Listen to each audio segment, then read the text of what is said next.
Hi, everyone. Welcome to Foresight in 15. I'm Jill Kramer, and I get to be your host as we take a look at a new piece of research that Accenture is putting out into the world.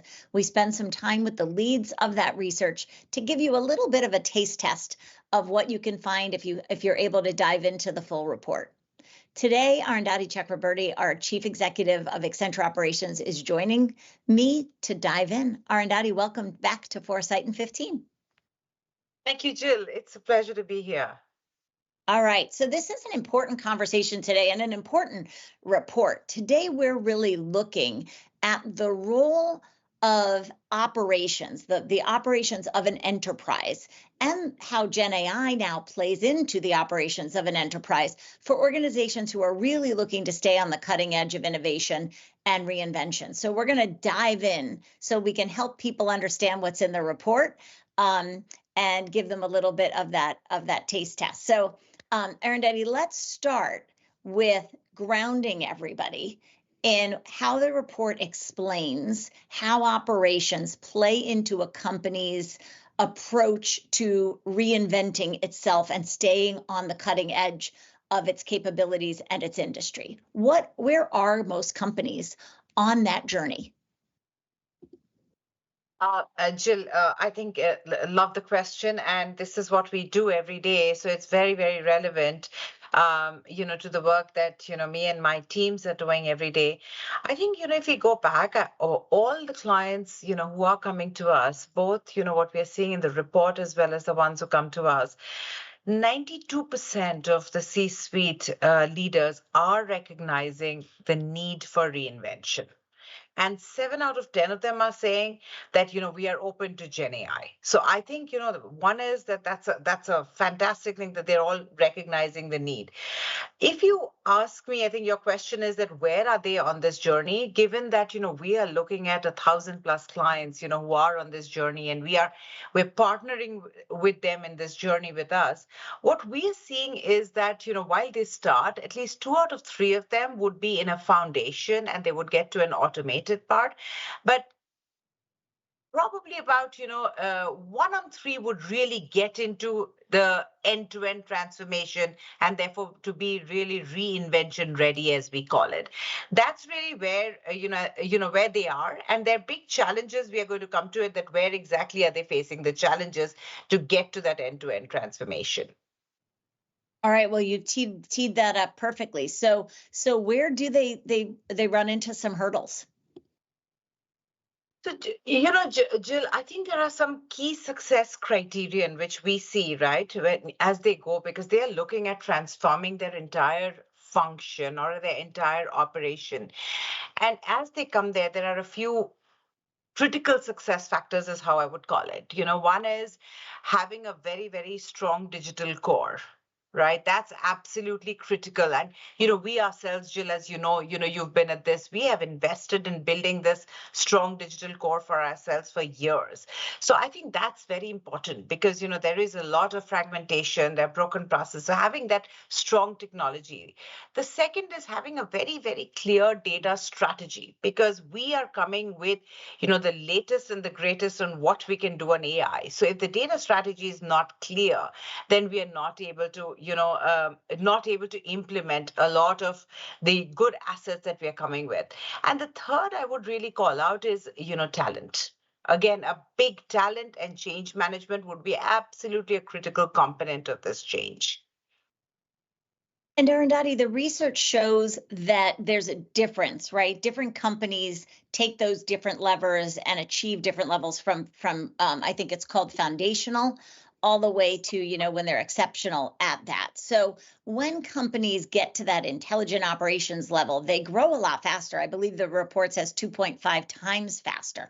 Tell us a little bit more about what you've learned and what you've seen on that across the years as companies make this journey. Sure, that's a great question.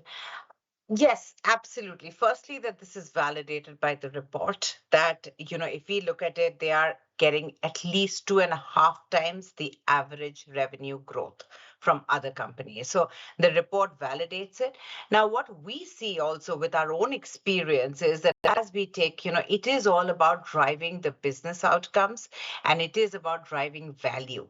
So yes, a lot of we will get the foundation, we will get, high quality, we can get, the lead times, we can get a very efficient operation. But when it comes back to truly changing the business outcomes, whether if it is in the world of finance, it could be working capital, if you're looking at transforming experience and employee experience, that is what happens when they get to the future ready or the intelligent operations. And that's what we see. And it's interesting to see because we've plotted the revenue growth and we've plotted the profitability, that the companies who are in that stage, the ones who are getting to the reinvention ready, are actually growing faster and are more profitable. And Arundhati, a moment ago, you mentioned how important talent is. As companies look to really what are the factors that are going to really help them be successful and to prepare for that journey, how do they look at talent? I know you call it a cornerstone of this intelligent operations and Gen AI enabled transformation journey. Talk to us a little bit about the specifics of the role of talent in this transformation. Sure, Jill. So yes, I mean, you used a good word saying it's a cornerstone, right? But if I come back to it, like what is happening with Gen AI, and we are reimagining the entire process. With agentic architecture, with Gen AI, it is no more, the way we have done it in the past.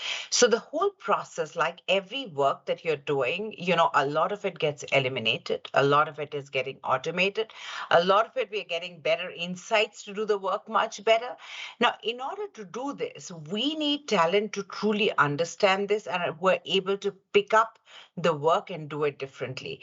Now, a small example, and then I'll come back. Like at Accenture, and you know this, we have trained 600,000 people on the fundamentals of AI. Right? I think about 250,000 people on Gen AI. Why? Because these are the people who are working on this reimagined process. Now, if they're not trained, there is no way they will be able to do things better. I'll take a very small example. Like, for example, even if I look at, somebody who is just handling customer queries, right? Today, with generative AI, as the queries coming in, I'm able to get so much more insights about why has the query come in, what's in the past, etc. So my ability to come back to the client is much, much more. So training and upskilling our talent and will be absolutely critical, and that will be critical for any client who is getting into the journey.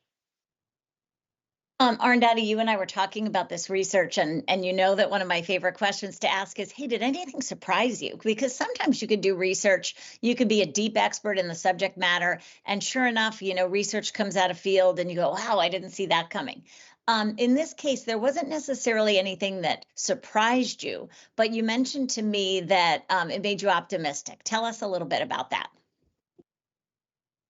Yeah, I think, it was good because it validated. I won't use the word surprise, but because it validated our experience. And that's why this research is critical because this gives us, what the clients are talking about. Otherwise, we're doing this every day, but it helps us validate.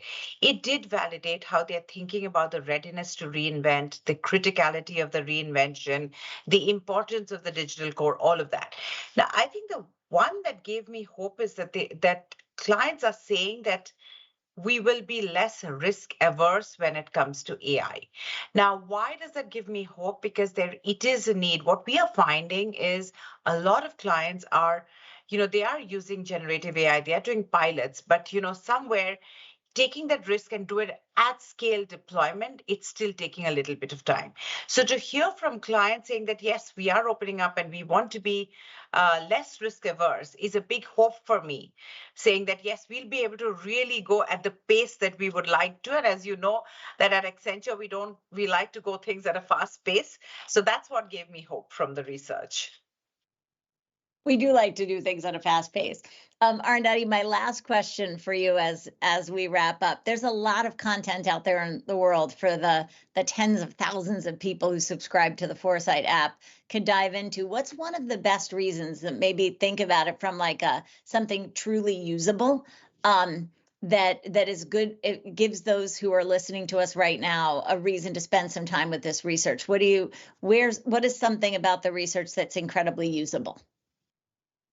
I would really say, and for every client who's on a reinvention journey, now we are in it, we're even reinventing ourselves. I think what's in this research is to see what others are doing, right? And to benchmark yourself with other clients in the industry. That's the biggest thing that I would really say, which is attractive because I mean, you know what's happening, but you also see what others are saying, what other C-suite members are saying, what about this. That's what I would strongly encourage everybody to read the report. I love that. That's incredibly valuable because having a sense of where you are, no matter what your strategy is, no matter what your next step is, it's incredibly grounding, and it really gives you a benefit of having that context when you speak about your next steps.